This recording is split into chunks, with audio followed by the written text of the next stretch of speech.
Në qendrën rekreative sportive Arena Sport janë zhvilluar takimet të Xhiros së 5 të Superligës, respektivisht të Xhiros së 3 të Pit Power Total Ligës në Pej.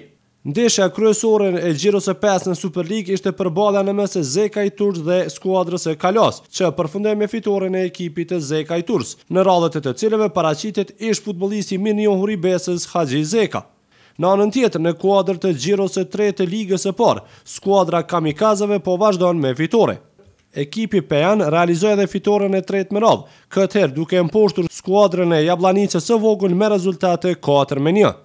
Pit Power Total Liga në Pej ka shfaqur interesim të madh tek skuadrat e futbollit të vogël, kështu që pas Superligës dhe Ligës së Parë, gjatë vikendit të ardhshëm pritet të startojë edhe Liga e tretë.